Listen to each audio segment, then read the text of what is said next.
Buenos días, mi nombre es Joaquín Espinosa Guerrero. A la fecha me encuentro cursando la licenciatura en Derecho en la Universidad Ciudadana de Nuevo León. Mi matrícula es 54754.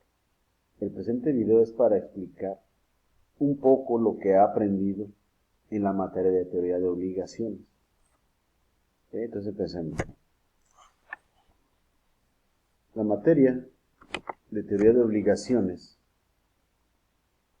tiene tres elementos fundamentales, que eso es sujeto, diciendo ahí deudor y acreedor.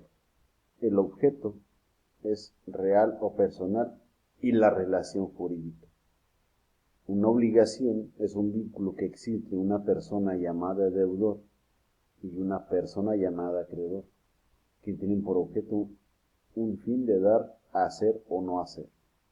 La obligación es un vínculo jurídico abstracto en virtud del cual una parte denominada deudor se compromete a ejecutar una prestación de contenido patrimonial en favor de otra denominada acreedor, pudiendo esta última exigir su cumplimiento o en su defecto la indemnización que corresponda. Aquí vamos a ver algunos elementos esenciales de la obligación. Dentro de la clasificación de los contratos encontramos las siguientes.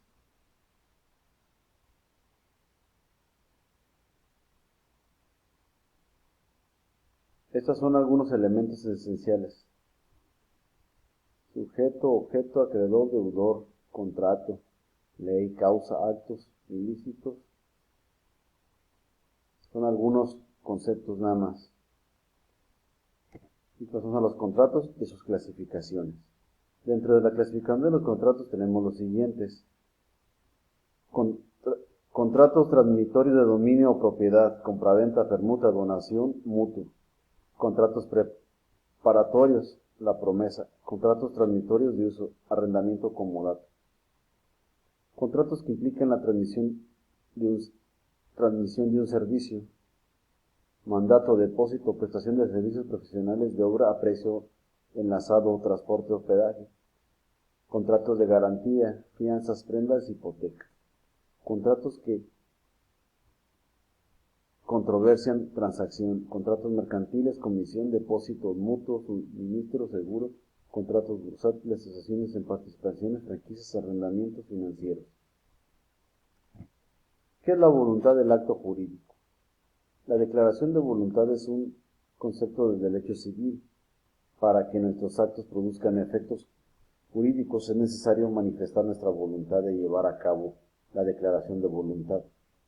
Tiene por objeto confirmar el deseo de realizar una acción jurídica de un individuo. ¿Qué es la solemnidad de un acto jurídico? En este orden de ideas tenemos que la solemnidad es la formalidad exigida por la ley para que el acto jurídico nazca a la vida del derecho. Es la manera como se expresa la voluntad para el perfeccionamiento del acto jurídico. ¿Qué son los contratos por medios electrónicos?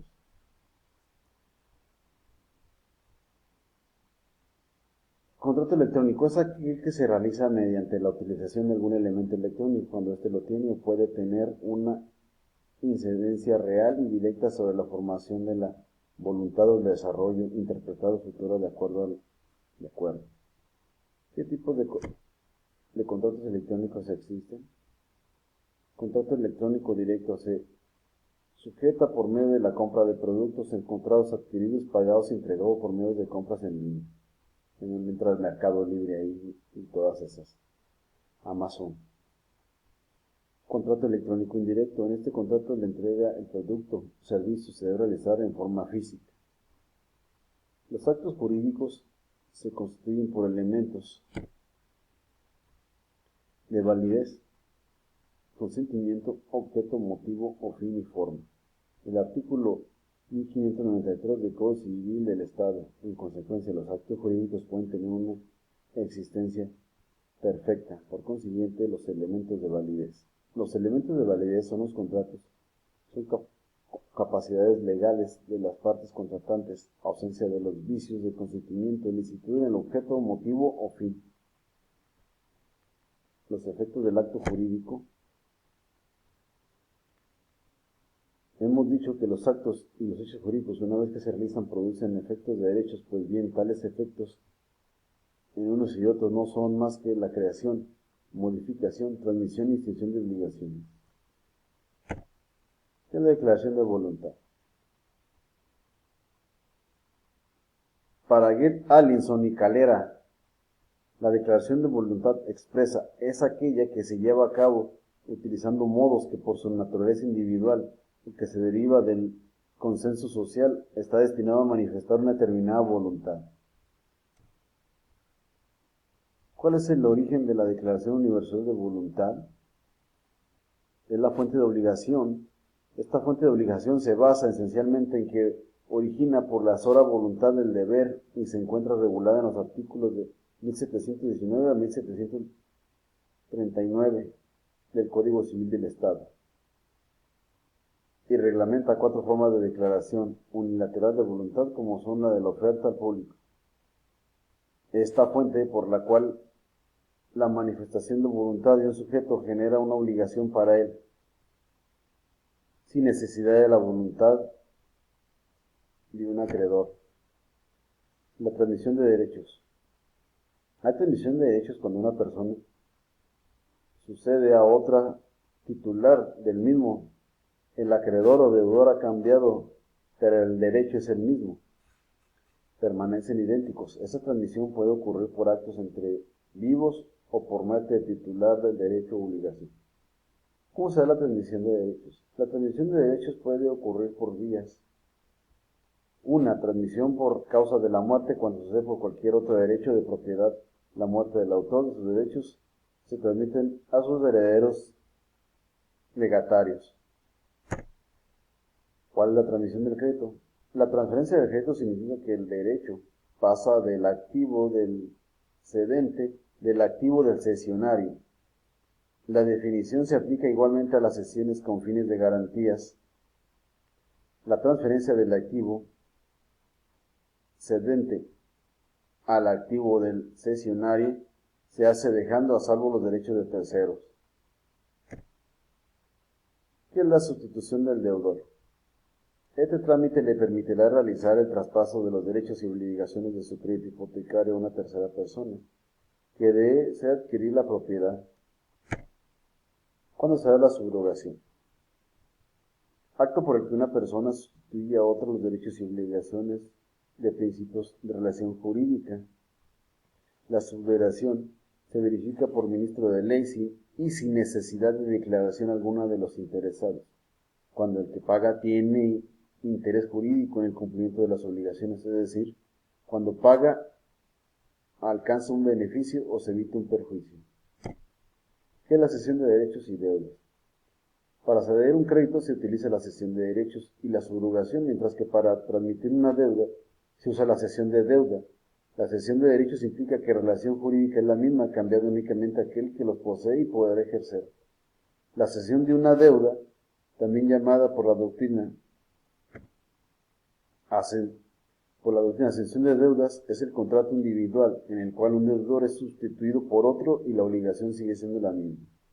¿Qué se requiere para ceder una deuda? Habrá cesión de derechos cuando el acreedor transfiera a otro lo que tenga contra su deudor. Artículo 230. El acreedor puede ceder su derecho a un tercero sin el consentimiento del deudor, a menos que la cesión esté prohibida por la ley y se haya convencido de no hacerlo o no le permite realizar la naturaleza del derecho. Esta teoría de obligaciones me pareció muy interesante y está muy amplio el tema. Y pues con ese video no me va a alcanzar a ampliar todos los temas. Pero voy a darles un repaso de lo que consulté en internet, de más de la teoría de obligaciones.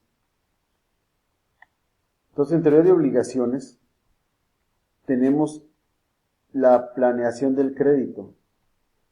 La ventaja o beneficio con que cuentan los créditos de ser pagados antes que otros, incluyendo la posibilidad de poder realizar la venta de uno o de todos los bienes embargables del deudor para satisfacer sus créditos. Diferencias entre deudas y responsabilidades. La deuda es la prestación que el deudor debe al acreedor para el cumplimiento del compromiso. La responsabilidad es la consecuencia jurídica, que consiste en el sometimiento del deudor al poder coactivo del acreedor para que éste pueda procurar, según los casos, ya sea el verdadero cumplimiento de la obligación o la reparación por el incumplimiento. Y hay muchas teorías también. Les voy a dar los conceptos de unas. Teorías y comparación entre el derecho real y el derecho personal o obligación. Esta es la teoría clásica. Esta es la teoría monista, subjetiva o teoría personalista. Vamos a dar un pequeño resumen. La teoría clásica. Esta distingue que el derecho real es la realización entre la persona y el objeto, mientras que el derecho de la persona es la relación entre persona y persona. Teoría monista, subjetiva o teoría personalista. Como su nombre lo hace notar, la teoría personalista consiste en que toda relación del derecho siempre hay un sujeto activo al que les atribuye el derecho y por otra parte, la masa de todas las personas obligadas o dejar obrar a quien pertenece al derecho.